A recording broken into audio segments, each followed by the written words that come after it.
quero contar algo que poucas pessoas sabem, e foi minha melhor amiga quem me convenceu a compartilhar aqui. A história é sobre pessoas que vivem na estrada, como todos os homens da minha família pelo lado da minha mãe. Eles, em muitos aspectos, são como os homens de antigamente. Não me refiro no tratamento com as mulheres, mas no fato de nunca se abrirem, de não falarem sobre o que acontece com eles, muito menos sobre coisas que lhes causam medo. Nas estradas, sabemos que coisas inimagináveis já aconteceram com eles, mas eles simplesmente aceitam, como se fosse algo normal. Não se trata de acreditar ou não no sobrenatural, mas de saber que quando você passa metade da sua vida na rodovia, há coisas que acabam te alcançando, mesmo que você não queira saber delas. Meu tio Beto já dirigia seu ônibus naquela rota há mais de 20 anos. Ele já tinha visto figuras aparecendo na beira da estrada, sombras cruzando a pista de madrugada em locais sem nenhuma cidade ou vila por perto, e luzes no céu. Mas ele sempre ignorava tudo isso. Dizia que era melhor não dar atenção, que quando se dirige tanto, a visão às vezes vê coisas que não estão lá, e a mente preenche os espaços vazios com o que já conhece. Dizia que, se pensasse bem, a maioria dessas coisas teria uma explicação. O fato é que ele não gostava de pensar nisso, mesmo sendo um homem que não se assustava facilmente. Ele era sério e calado, daqueles que sempre estão tranquilos, não importa o que aconteça. Por isso, quando contou essa história, justamente em um velório, ninguém duvidou de que o que ele viu não foi um truque da visão nem um sonho ruim. Ele disse que aconteceu numa madrugada tranquila, quando faltava pouco para chegar à rodoviária. Os passageiros dormiam, e o motor do ônibus vibrava suavemente, sem nenhum problema. A estrada estava livre, o que era um alívio, pois ele tinha começado aquela viagem saindo de uma tempestade. Tudo indicava que terminaria a viagem sem contratempos. Mas justo quando começou a relaxar e pensar em um café, viu um homem idoso caminhando lentamente na beira da estrada. O senhor andava encurvado, desorientado e com o olhar perdido. Naquele horário, não havia razão para alguém estar ali. Não havia postos de parada por perto, nenhum carro acidentado e nenhum sinal de que estivesse esperando alguém. Ele simplesmente andava, como se tivesse surgido do nada. Meu tio reduziu a velocidade, freou a alguns metros dele e, ao passar ao lado, abriu a porta para falar. Senhor, o senhor está bem? O homem levantou o olhar confuso. Quem é você? Perguntou com voz rouca. Não era a resposta que meu tio esperava. Nisso ele pensou que talvez o velho estivesse perdido, que tivesse sofrido um acidente e não se lembrava bem do que tinha acontecido. Sou motorista, senhor, e estou indo para a rodoviária da sua cidade. Quer uma carona? O senhor balançou a cabeça em negativa, mas continuava com aquele olhar perdido, como se tentasse lembrar de algo que não fazia sentido em sua mente. Finalmente ergueu os olhos e, com uma tranquilidade que não combinava com a situação, disse: Siga com cuidado, filho. A morte está por perto. Depois disso, ele simplesmente seguiu seu caminho, andando devagar na direção contrária. Meu tio ficou observando-o pelo retrovisor, pois havia algo nele que parecia familiar. Era algo na voz e na forma como se movia. Por um momento pensou no seu avô, no jeito pausado com que falava e nos conselhos disfarçados de broncas que lhe dava quando era criança. Os olhos eram muito parecidos. Talvez fosse um desses velhos que passaram a vida toda na estrada e aprenderam a ver o que os outros não conseguem. Meu tio ficou ali parado por um momento, vendo o homem desaparecer na distância, depois suspirou e seguiu viagem. Mas não havia rodado nenhum quilômetro quando um cavalo no meio da estrada o fez frear bruscamente. O animal não se movia, estava com a respiração acelerada e a pele coberta de sangue. Não era a primeira vez que meu tio via um animal na estrada, mas algo naquele era diferente. Ele desceu com cautela e se aproximou. Foi então que viu os ferimentos no animal. Eram cortes pequenos e arranhões nas patas, como se tivesse saído de um espaço apertado. Quando o empurrou para o acostamento e levantou o olhar, entendeu. A alguns metros da estrada, em um barranco raso, uma caminhonete estava capotada. Ele se aproximou com cuidado e viu que a cena era terrível. O carro estava completamente destruído e na sua cabeça não havia como alguém ter saído vivo dali. Ele olhou para o cavalo, tentando entender como era possível que ele tivesse sobrevivido. Algo não fazia sentido. Ele ligou as luzes de emergência e esperou a chegada da polícia rodoviária. Não havia muito mais o que fazer. Quando os oficiais chegaram, explicou o que tinha visto e foi embora, com aquela sensação de vazio no estômago, aquela impotência de não poder fazer mais nada. Mas ele não conseguia parar de pensar no homem que tinha visto momentos antes de chegar ali. Não pôde evitar se perguntar o que ele quis dizer com "a morte está por perto". Como ele apareceu justo antes do acidente? Seria um aviso? Não seria estranho, já que tinha ouvido histórias assim antes. Mas talvez fosse apenas um idoso que havia passado por aquela cena. Isso seria o mais lógico, não?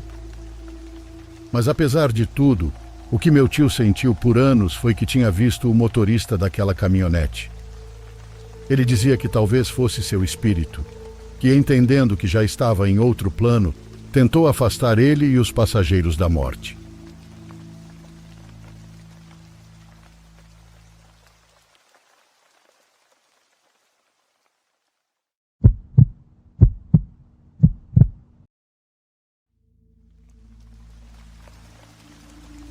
Há uma história que ficou gravada em minha memória sobre meu avô, que faleceu há 2 anos.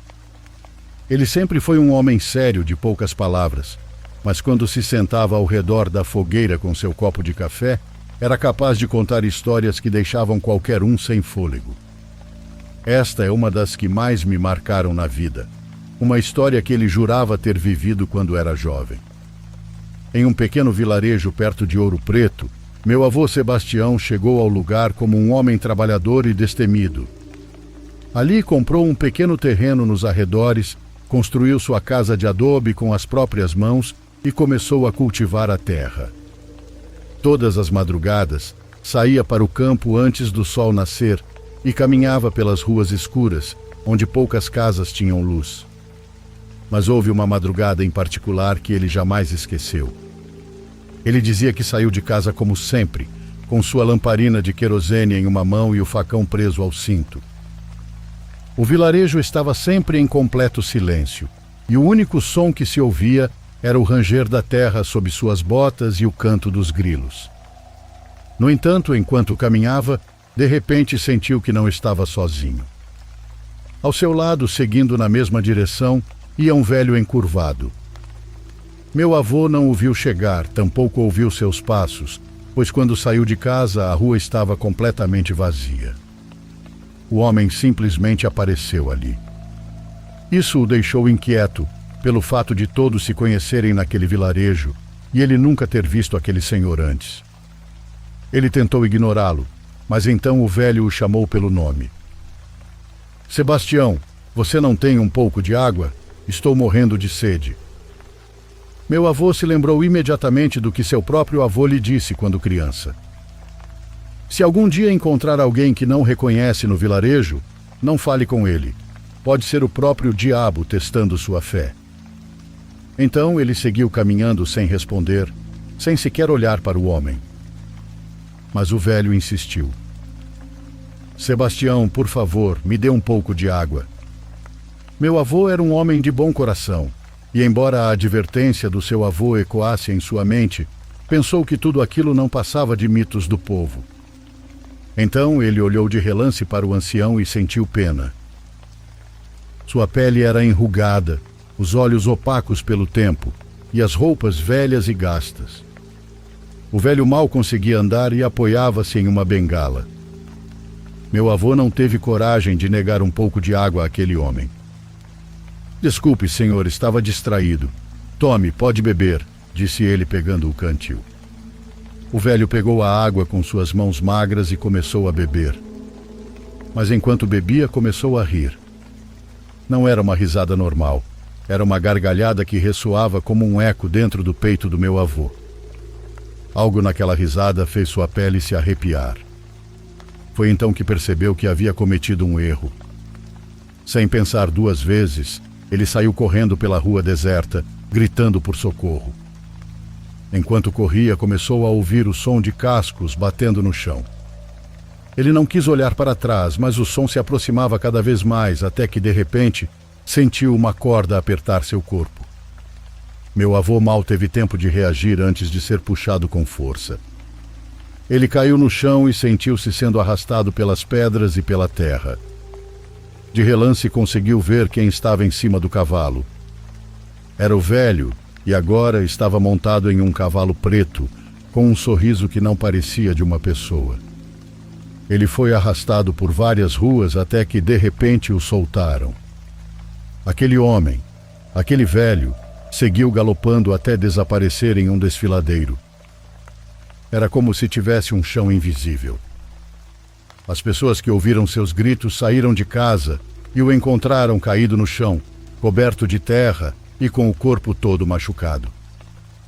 Ajudaram-no a se levantar e cuidaram de seus ferimentos. Quando ele contou o que tinha visto, ninguém ousou dizer uma palavra. Desde aquela noite, meu avô nunca mais esqueceu o que aconteceu. Sempre que contava essa história, terminava com a mesma frase: "Não diga o nome dele, filho. Não era um fantasma, tampouco era um homem. Era o próprio diabo." E sempre que dizia isso, seu olhar se perdia no fogo, como se no fundo ainda sentisse o medo daquela noite.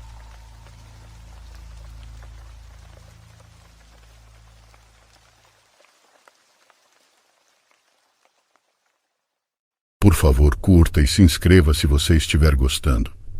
Agora continuamos.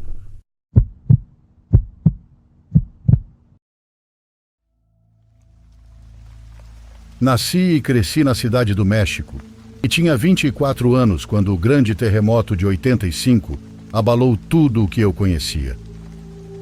Meu nome é Marta e na época eu morava na colônia Roma com minha família e estudava enfermagem à tarde. Pela manhã ajudava meu pai na feira, um pequeno comércio modesto, mas muito querido, onde cresci atendendo os vizinhos de longa data. O dia do terremoto mudou o rumo da minha existência de uma forma que jamais poderia ter imaginado. Até hoje, quando fecho os olhos, consigo sentir aquele tremor inicial e ouvir o rangido dos edifícios. Pode-se dizer que minha vida se dividiu em antes e um depois do terremoto.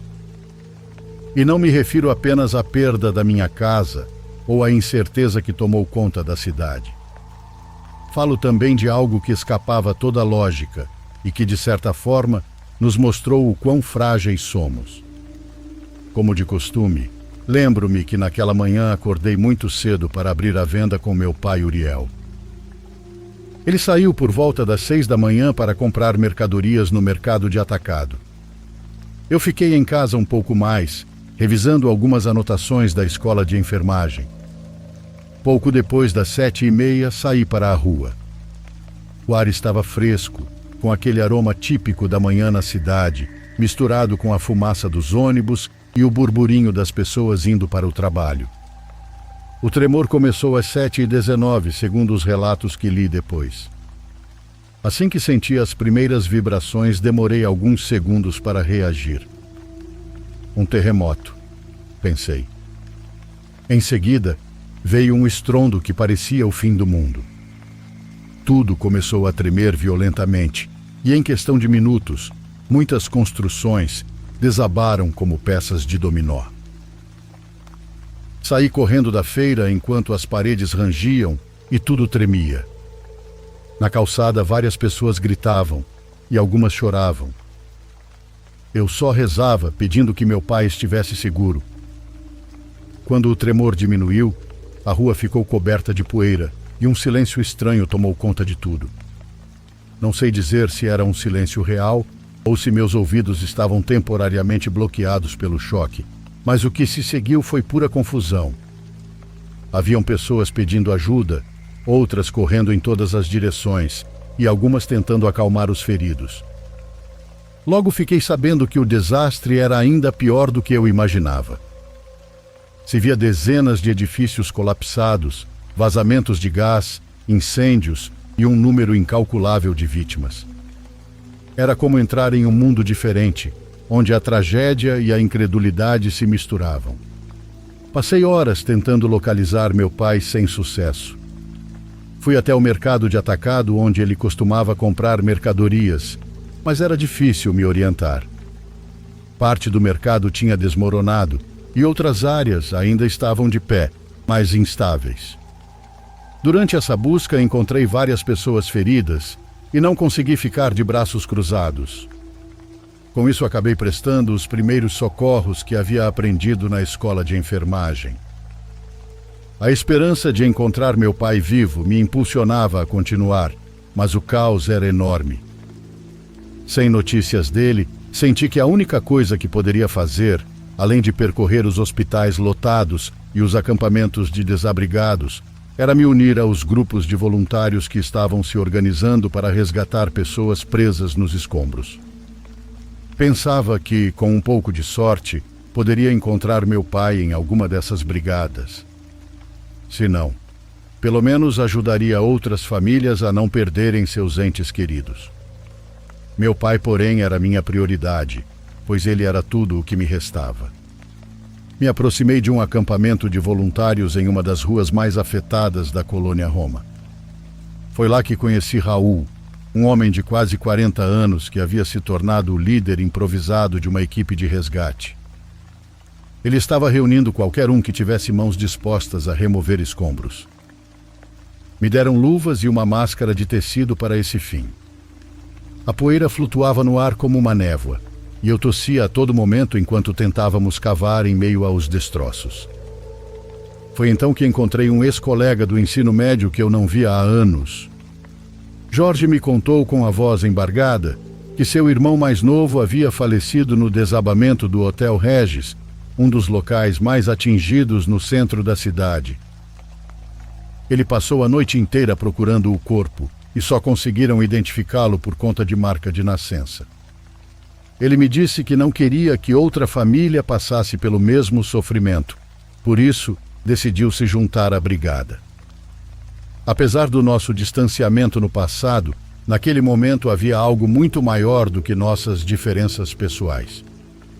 Raul nos pediu para verificar um edifício semi-colapsado a algumas ruas dali. Os relatos indicavam que poderia haver sobreviventes nos andares mais baixos. Quando cheguei ao local, entendi por que tantos voluntários relutavam em entrar.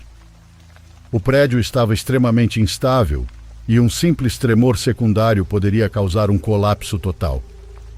Mesmo com o risco, Jorge e eu entramos com lanternas em mãos. Por dentro, o cenário parecia um quebra-cabeça de concreto, escadas quebradas, móveis virados e fios soltos. A cada passo, o chão rangia sob nossos pés e o cheiro de gás nos deixava tontos. Em determinado momento, nos pareceu ouvir um gemido distante. Gritei para ver se alguém respondia, mas tudo o que obtivemos foi silêncio. Ficamos imóveis, tentando decifrar se era apenas o som da estrutura se movendo ou se havia um sobrevivente preso ali. Sem uma resposta clara, comentei o ocorrido com outros voluntários. Alguns disseram ter escutado sons parecidos em outras partes da cidade, mas atribuíram isso à tensão do momento e ao eco dos escombros. Eu pensei, se alguém realmente estiver vivo ali dentro, precisamos voltar. Pouco depois, nosso grupo encontrou Francisco, um homem com o rosto consumido pela dor. Sua esposa e filha haviam ficado sob os escombros de sua casa na colônia de doutores. Sentei-me ao lado dele na calçada enquanto tomávamos um fôlego. Em um momento, ele me confessou algo que me gelou. Ontem à noite, juro que ouvi a voz da minha menina. Ela estava gritando papai, como costumava fazer quando eu chegava do trabalho. Corri até o prédio destruído e cavei onde pude, mas não havia ninguém. Eu sei que estou enlouquecendo, mas juro que ouvi sua voz.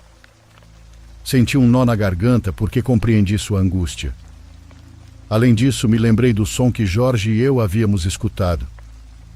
Naquele momento, eu sequer considerava a possibilidade de que fossem ecos de pessoas falecidas. Naquela noite, Jorge e eu decidimos voltar ao edifício, apesar da maioria dos voluntários já ter se retirado.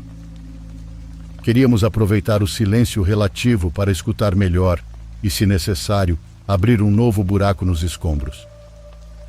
Levamos lanternas e um foco de emergência que mal iluminava a alguns metros. Quando chegamos, fomos invadidos por um silêncio profundo. Caminhamos com cuidado e logo ouvi de novo o murmúrio. Era um som quase humano, entre gemido e sussurro.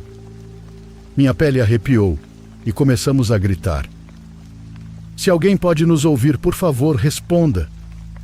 Apenas se ouviam algumas vigas rangendo. Jorge me surpreendeu e, por algum motivo, chamou pelo nome do seu irmão, mas não houve resposta. Quando estávamos prestes a desistir, o som reapareceu desta vez, muito mais nítido. Seguindo a direção do ruído, entramos no que restava de um quarto. Pedaços do teto pendiam, móveis estavam revirados e havia vidro para todo lado. Nada ali sugeria a presença de um sobrevivente, porém escutamos aquele sussurro a poucos passos de onde estávamos. Soava como um "me ajude", ou talvez um "me tire daqui". Apontei a lanterna para todos os lados, mas não havia ninguém. O mais perturbador foi o frio gélido que senti do nada. Era como se estivesse dentro de um freezer. Na manhã seguinte, contei o ocorrido a Raul e ao resto da brigada. Vários me olharam com ceticismo, mas outros afirmaram ter ouvido algo parecido. Parecia que não era um fenômeno isolado, pois em diferentes pontos da cidade, voluntários diziam ter ouvido vozes chamando seus nomes. Aquilo não podia ser apenas uma sugestão da mente. Começamos a falar sobre os ecos, nome que demos àqueles sussurros que pareciam surgir dos escombros. Os dias passavam e a realidade era cruel. Cada vez encontrávamos menos sobreviventes e mais cadáveres. Muitos voluntários, exaustos, desistiam por conta do cansaço mental. Alguns por medo de que os prédios desabassem, outros por não suportarem ver corpos em decomposição. O pior para mim eram os terríveis soluços dos familiares ao reconhecerem seus entes queridos. E no meio disso tudo, para piorar, surgiam essas vozes clamando por ajuda, aparecendo e desaparecendo. Entre cada incursão eu fazia pausas para continuar procurando meu pai em hospitais e acampamentos. Eu distribuía panfletos com sua foto e me agarrava à ideia de que, como ninguém confirmava sua morte, talvez tivesse sido ferido e levado a algum lugar. Porém, conforme os dias passavam, meu ânimo se nublava. Via outras famílias reencontrando seus familiares queridos, vivos ou não, enquanto eu continuava sem qualquer notícia. Uma manhã, enquanto colava fotos do meu pai em um poste próximo àquele prédio, outro voluntário se aproximou. Marcos me contou que durante a madrugada havia ouvido em um dos prédios a voz de sua avó, morta há anos. Ela estava rezando como costumava fazer em casa, disse ele tremendo. Confesso que naquele momento não soube o que responder. Aquilo superava qualquer explicação lógica. No dia seguinte, chegaram ao local alguns engenheiros com dispositivos para detectar sons de baixa frequência. Me chamou a atenção o fato de que, em um certo ponto, vários desses aparelhos captaram estranhas interferências. Eram como murmúrios, como se algo dentro do prédio retivesse ecos de vozes humanas. O engenheiro responsável pelos equipamentos nos disse que poderiam ser apenas ruídos de materiais e estruturas fraturadas. Mas o mais inquietante foi que, ao amplificar as ondas, jurei ouvir um nome sussurrado. Me senti ridícula e assustada ao mesmo tempo. Não quis fazer um escândalo, mas os calafrios me acompanharam por um bom tempo. Foi naquele momento que a ideia de que meu pai poderia estar, de alguma forma, preso naqueles escombros, me atingiu como um martelo. Porém, não faria sentido. Uma tarde fui falar com um padre que estava ajudando nos serviços fúnebres de emergência. Ele me recebeu em um pequeno escritório improvisado e eu lhe disse o que muitos de nós estávamos sentindo. Padre, sei que parece absurdo, mas há vozes nos escombros. Ele suspirou com uma expressão de compaixão. Minha filha, no meio de uma tragédia dessa magnitude há muita energia de dor, medo e esperança. Não seria estranho que muitas pessoas percebessem coisas que escapam à lógica. Pode ser um fenômeno acústico, mas também existe a possibilidade de que algumas almas em sofrimento ainda estejam vagando. Aquelas palavras não me consolaram completamente, mas me ajudaram a aceitar que talvez eu nunca encontrasse uma resposta científica ou definitiva. Com um nó na garganta, saí e me preparei para retomar meu trabalho de resgate.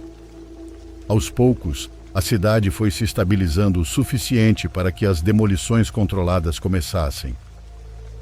Havia muitos prédios perigosamente inclinados, e foi decidido demolir a parte mais danificada do edifício em que ouvi as vozes. Isso me angustiou. Se houvesse alguma chance de salvar alguém ou de confirmar se ainda havia corpos, essa oportunidade desapareceria para sempre. Decidi entrar mais uma vez. Jorge estava em recuperação de um ferimento que sofreu quando um muro desabou. Então, dessa vez, o rapaz que havia ouvido sua avó me acompanhou. Pensávamos em registrar pelo menos um trecho do térreo do primeiro andar. Levávamos lanternas, capacetes e tínhamos um tempo muito limitado. No térreo encontramos uma cozinha destruída, restos de louças e uma geladeira enferrujada. De repente, algo me parou em seco, pois foi como se a temperatura tivesse caído vários graus, e então eu ouvi com total clareza. Filha, disse uma voz abafada. Meu coração disparou, pois reconheci a entonação do meu pai. Foi tão real que soltei a lanterna e caí de joelhos, histérica entre a confusão e a alegria. Pensei, meu Deus, talvez ele ainda esteja vivo sob uma parede. Marcos correu para me segurar e começamos a procurar freneticamente na área, removendo entulhos. Minhas mãos estavam sangrando enquanto eu movia tábuas e pedaços de metal, mas não havia ninguém, nem sequer encontramos um corpo. A demolição começou pouco depois de sairmos e observamos as máquinas derrubando o edifício. O estrondo foi brutal. Eu sentia que cada golpe da máquina contra o concreto rasgava minha alma. Com isso também se foram as últimas esperanças de encontrar alguém com vida ali. Afundei na calçada, tonta com a mistura de poeira, cansaço e emoções. Jorge estava lá com o braço enfaixado e chegou bem a tempo de me segurar. Alguns dias depois recebi a notícia oficial. Meu pai apareceu em uma lista de falecidos na colônia obreira e seu corpo foi identificado graças à foto que eu mesma havia colado por toda parte. Parece que ele ficou preso em um mercado desabado, onde houve uma explosão de gás. Não houve um funeral convencional, pois naquele momento a cidade não tinha estrutura para suportar tantas perdas. Com isso tive que me conformar com um sepultamento rápido. Meus amigos voluntários me deram os pêsames. Ao menos me disseram que eu não precisava mais viver com a incerteza. No entanto, o que me atormentava era a lembrança da voz, aquilo que eu tinha escutado. Eu sei que era a voz dele, mas será que era realmente ele? Será que de alguma forma estava tentando me chamar, ou minha mente desesperada pregou uma peça cruel em mim? Pouco depois do enterro, conversei com Francisco. Ele me confessou que, depois de encontrar o corpo de sua filha, nunca mais ouviu sua voz. É como se de repente ela tivesse conseguido partir em paz, disse ele. Outras pessoas também contavam relatos semelhantes. Alguns voluntários diziam que ouviam lamentos em áreas completamente limpas de cadáveres, como se os espíritos dos mortos tivessem ficado presos ali. Houve quem jurasse ter visto sombras humanas se movendo por corredores em ruínas. Embora muitos atribuíssem isso ao estresse pós-traumático, não era raro encontrar um voluntário que olhava nos seus olhos e dizia: "Não estou inventando, eu ouvi e senti." Alguns meses depois, tentei retomar meus estudos e minha vida cotidiana, mas nada parecia normal. A cidade estava cheia de escombros, acampamentos e histórias trágicas. Eu mesma havia perdido meu pai, meu lar e parte da minha estabilidade emocional. Ainda assim, me consolei pensando que ao menos eu sabia o paradeiro do seu corpo, algo que milhares de famílias nem sequer tiveram. No entanto, à noite, quando tudo ficava em silêncio, aquela palavra sussurrada voltava à minha cabeça: "Filha." Às vezes eu me sentava na cama, suando frio, convencida de que a tinha ouvido novamente no meu quarto. Uma vez, cheguei a levantar e ir até a sala, como se pudesse encontrá-lo ali, esperando por mim. Foi um período muito difícil, onde minha mente e meu coração lutavam entre aceitar a perda e a necessidade de acreditar em algo além. Com o tempo, a cidade foi se reerguendo. As ruas foram lentamente limpas e os prédios danificados foram demolidos ou restaurados. Mas aqueles que viveram esse desastre carregam cicatrizes emocionais que nem décadas de reconstrução foram capazes de curar. Até hoje me custa falar dessas vozes sem sentir um arrepio. Já compartilhei meu testemunho com pessoas que não viveram o terremoto. Algumas me olham com incredulidade, outras com ternura. Eu entendo que a perspectiva delas é diferente da nossa, que estávamos lá, cobertos de sangue e medo, ouvindo o impossível. Para mim, aqueles ecos nos escombros foram reais. Talvez nem todos tenham uma origem sobrenatural, pois a mente humana e a dor intensa podem nos fazer ouvir o que mais desejamos. Mas houve momentos, vários na verdade, em que os relatos coincidiam demais para serem apenas coincidência. Alguns anos depois, encontrei uma forma de falar sobre isso de maneira mais aberta. Foi com um sobrinho, filho da minha prima. Um dia ele apareceu em casa com um trabalho da universidade sobre as histórias orais do terremoto de 85. Ele ficou surpreso ao descobrir minha experiência como voluntária. No começo, limitei-me a contar a parte objetiva. Como um tremor de mais de 8 graus mudou o rosto da cidade, como nos unimos em brigadas improvisadas e como conseguimos resgatar alguns sobreviventes. Mas então ele me perguntou: "Tia, ouvi rumores sobre pessoas que escutavam vozes nos escombros. Você soube de algo assim?" Fiquei em silêncio por um instante, decidindo se compartilhava ou não a história. Então contei o que vivi naquele prédio, o que ouvi naquela cozinha destruída e a voz que pronunciava filha com a entonação perfeita do meu pai. Meu sobrinho me olhou sério, sem fazer piadas nem duvidar das minhas palavras. Então percebi que talvez contar essa vivência fosse parte de um processo de cura, algo que ainda estava incompleto dentro de mim. Mais tarde, ele me agradeceu por ter confiado nele algo tão pessoal. Disse que incluiria meu relato na pesquisa como um testemunho dos fenômenos incomuns, mas prometeu tratá-lo com o máximo respeito. Isso não é apenas uma história tia. É uma ferida da cidade que chorou por milhares de mortos e que, talvez em sua dor coletiva, tenha ouvido seus entes queridos mais perto do que nunca.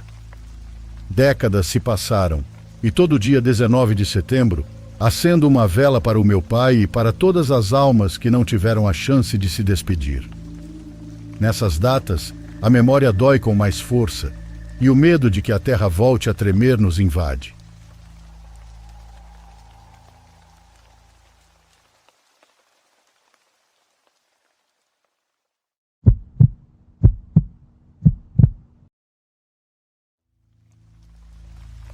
Eu estava visitando meus pais durante as férias no trabalho. Essa foi a primeira vez que usei o Airbnb, já que a cidade para onde eu fui é pequena e os Airbnbs lá são baratos. Fiz a viagem de 2 dias e cheguei logo depois do pôr do sol. Quando estacionei na garagem e peguei minhas coisas no carro, olhei ao redor do bairro em que estava. A atmosfera parecia um pouco estranha. Não havia nenhum poste de luz na rua e ninguém caminhando ou dirigindo. A casa do Airbnb onde eu estava era a única com as luzes acesas. Nem era tão tarde assim, mas todas as outras casas estavam no escuro. Talvez uma ou duas tivessem alguma luz acesa, e só. Talvez as coisas por ali fossem simplesmente diferentes, e eu não sabia. Entrei na casa e comecei a desfazer minhas malas. Não tinha nenhum plano para aquela noite além de descansar da longa viagem e me acostumar com o lugar. Comi alguns lanches e liguei um filme no quarto. Algumas horas se passaram e provavelmente era por volta das 10 da noite quando ouvi um barulho do lado de fora do quarto. Pausei a TV e esperei alguns segundos. Então, ouvi de novo. Era alguém batendo na porta da frente. Imediatamente chequei meu celular, pensando que talvez tivesse perdido alguma ligação do anfitrião, mas não havia nada. Me levantei e fui até a porta da frente. Durante todo esse tempo, a pessoa continuou batendo, então parecia que realmente precisava falar comigo, e não era apenas um vendedor. Abri a porta e havia um homem na casa dos 30 anos, usando um gorro preto de inverno e uma camisa xadrez vermelha gasta.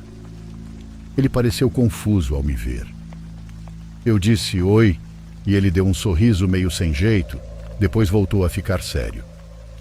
De repente ele murmurou algo baixinho enquanto se virava e ia embora. Fiquei parada ali, observando-a caminhar até a rua. Fechei e tranquei a porta. Eu não sabia o que pensar sobre aquilo. O jeito que ele bateu tantas vezes só para, no fim, ir embora era muito estranho. Talvez ele tivesse errado de casa e ficou sem graça, então voltei para o quarto com esse pensamento. O resto da noite foi de boa e na manhã seguinte levantei cedo para visitar meus pais. Fiquei fora até às 18 e quando voltei para o Airbnb, estava cansada. Então fui direto para o quarto, assistir TV e relaxar. Mas por volta das 9 da noite ouvi aquelas mesmas batidas na porta da frente. Dessa vez eu estava mais preocupada do que confusa. Chequei meu celular de novo para ver se havia alguma mensagem ou ligação, mas não tinha nada. Fui até a porta, mas com mais cautela dessa vez. Olhei pelo olho mágico primeiro e lá estava o mesmo cara. Ele estava usando o mesmo gorro e a mesma camisa xadrez. Dessa vez, apenas abri uma fresta da porta e perguntei o que ele queria. A reação dele foi quase idêntica à da noite anterior, mas agora parecia ainda mais exagerada, como se ele realmente não esperasse me ver de novo. Ele me olhou com um rosto vazio e sem expressão. Não, disse ele com um tom monótono. Então ele se virou e foi embora outra vez. Eu realmente não sabia o que esse cara estava procurando ou quem ele achava que morava ali, mas a situação estava ficando assustadora. Voltei para o quarto, mas deixei a porta aberta para conseguir ouvir melhor o que acontecia na casa. Algo naquilo tudo estava muito estranho e eu não gostei nem um pouco. Algumas horas se passaram e, como já era tarde, apaguei as luzes e fui dormir. Quando acordei, abri os olhos no quarto completamente escuro. Estava tudo silencioso e ainda era de madrugada. Eu não sabia por que tinha acordado, mas me sentei na cama e comecei a ouvir algo lá fora. Então, de repente, houve uma batida muito forte na porta da frente. Me levantei da cama e fui até o corredor. Os golpes contra a porta eram tão violentos que faziam a casa inteira tremer. Enquanto eu andava silenciosamente pelo corredor, vi, pelo canto do olho, algo se movendo do lado de fora de uma das janelas. Quando cheguei à porta e olhei para fora, vi o mesmo homem. Mas mais ao fundo, na escuridão, havia outra pessoa. Eles estavam claramente se escondendo e esperando algo. Senti meu corpo ficar dormente com o pico de adrenalina. Me virei para voltar e pegar meu celular, mas naquele instante travei ao ver um homem me observando pela janela dos fundos. Entrei em pânico e corri para o quarto, ouvindo passos pesados ao redor da casa. Não eram só um ou dois, parecia haver pelo menos uma dúzia de pessoas lá fora. Enquanto ligava para a polícia, ouvi todas as janelas e portas sendo testadas, como se estivessem tentando arrombá-las. Foram minutos agonizantes ouvindo esse grupo cercar a casa e tentar entrar. Por sorte ou destino, a viatura estava a 3 minutos da casa. Quando ouvi sirenes, todas as pessoas desapareceram em questão de segundos. Como era um Airbnb, a polícia entrou em contato com o anfitrião. Para minha surpresa, ele parecia mais irritado do que preocupado. Isso foi bem estranho, considerando tudo o que eu tinha acabado de passar na casa dele. No fim, ninguém descobriu mais nada sobre o caso. Com o passar dos anos, a minha melhor teoria é que outra pessoa que já tinha se hospedado ali conhecia esses homens. Seja lá qual for a melhor teoria, a verdade é que nunca mais aluguei um Airbnb.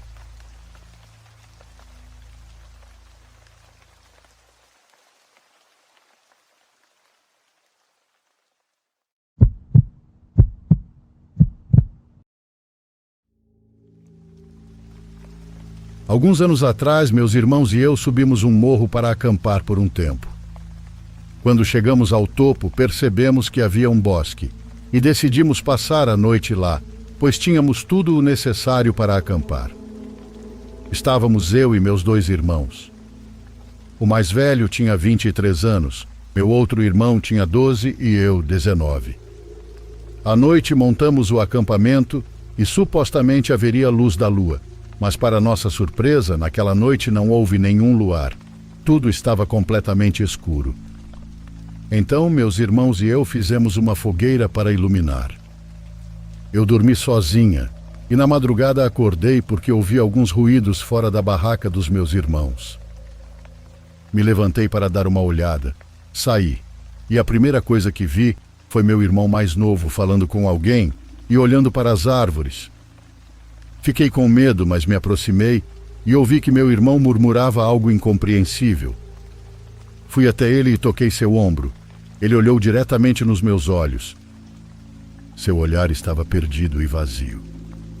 Hesitei por um momento e perguntei com quem ele estava falando. Meu irmão apenas me olhou, inclinou a cabeça para o lado e então sorriu da maneira mais sinistra possível. Eu me assustei e disse para ele parar com as brincadeiras, mas então ele se tornou extremamente agressivo, me agarrou pelos cabelos e me golpeou no rosto com a força de um homem adulto. Caí no chão e mal consegui gritar o nome do Fernando, meu outro irmão, que rapidamente saiu e viu meu irmãozinho correndo em direção às árvores na escuridão. Nando foi atrás dele enquanto eu tentava me recompor. Ele voltou depois de 1 hora e disse que não o encontrou, que isso seria impossível, pois o bosque estava muito escuro, quase não dava para ver nada. Ele disse que quase se perdeu no caminho de volta. Então, rapidamente pegamos nossas coisas e fomos andando. Não havia sinal de telefone naquela área, mas uns 100 metros adiante encontramos um senhor que estava patrulhando a região. Ele nos viu muito agitados e perguntou o que havia acontecido. Explicamos a situação.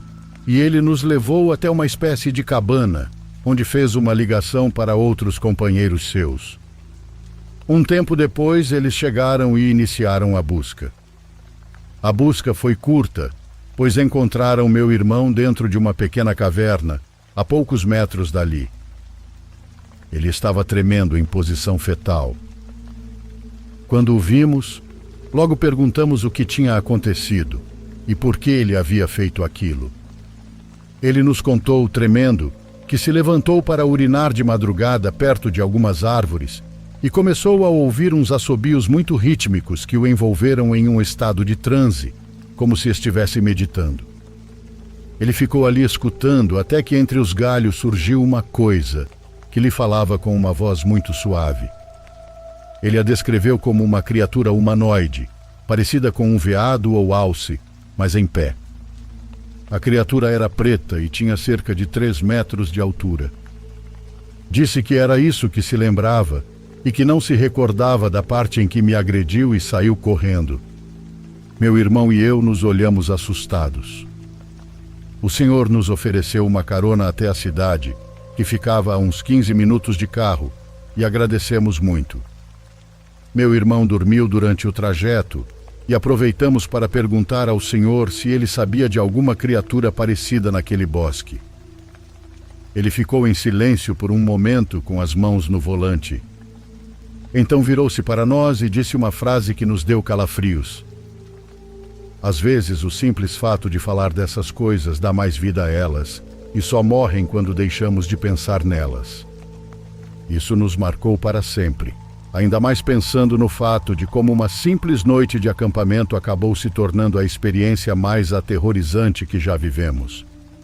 Graças a Deus, meu irmãozinho não teve problemas, e até agora não notei nenhuma sequela em seu comportamento. Essa é a história que queria compartilhar.